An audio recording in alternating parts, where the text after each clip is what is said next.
please welcome Miss Natalie Cole. Thank you. My name is Natalie Cole, and I am a drug addict. Yes, indeed.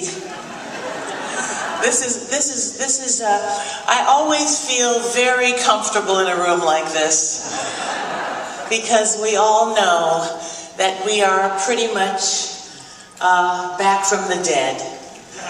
So I live my life in a very grateful way. It's been 27 years, and I am just in awe of and have lived to talk about it. So it's an honor for me to be here to present this award to a woman who, ever since I have been aware of her, has a passion and a spirit that is fierce, loving, generous, kind, and really, really smart.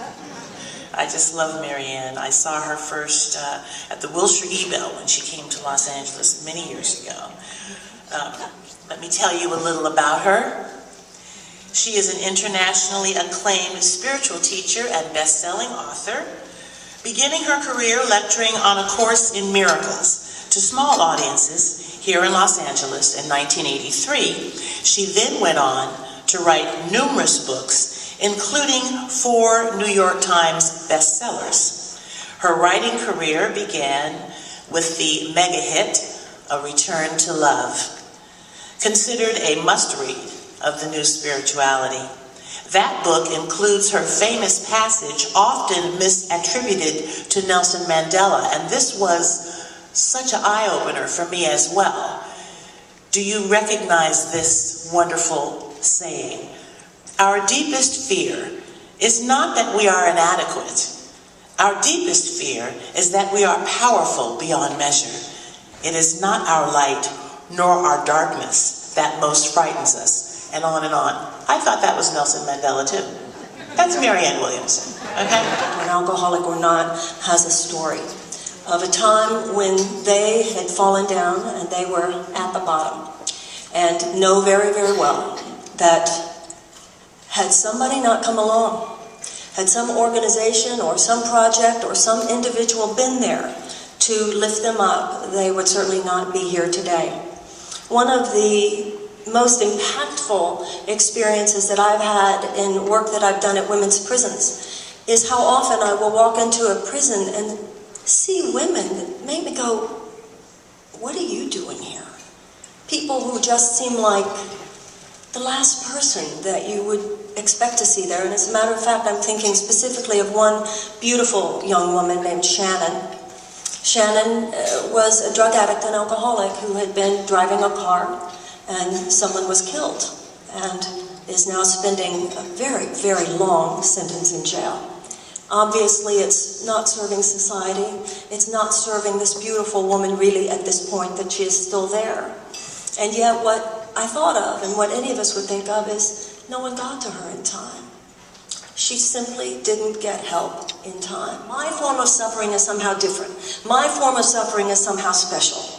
But the real story is not about the specific form of suffering.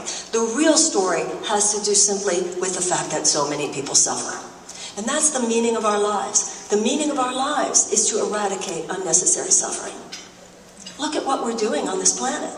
Mahatma Gandhi said the problem with the world is that humanity is not ability vectors for the future of mankind at this time. Make it very clear.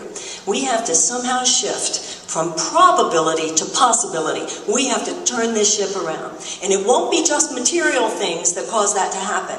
It will be energetic things. It will be what happens when a human being wakes up and asks themselves, what am I doing? It's not just the alcoholic who wakes up and says, what am I doing? It's not just the person who is a drug addict waking up and says, what am I doing? It's that all of us wake up and say, what am I doing that I'm not helping the drug addict or helping the person in recovery or helping the person in the slum or whatever. Now, we don't have to reinvent any wheels because the friendly houses of the world have already invented it. We don't have to look any further than Peggy Albrecht. We all know the people in our lives who are already doing it. They are standing there. They are believing in the possibility of human transformation. And that is what's going to turn this ship around. It's not just going to be because the planet is healed. It's not going to be just because the earth is healed. It's not going to just be because capitalism is healed and returned to its ethics. It's not just going to be that government is healed and returned to its sanity. It's not going to be just because anything outside ourselves is shifted. It's going to be that we shift. It's going to be that we remember who we are. We remember where we came from. We remember each and every one of us in this room. We remember whether we were down in the dumps because we were drug addicts or alcoholics or anything else. We remember where we came from.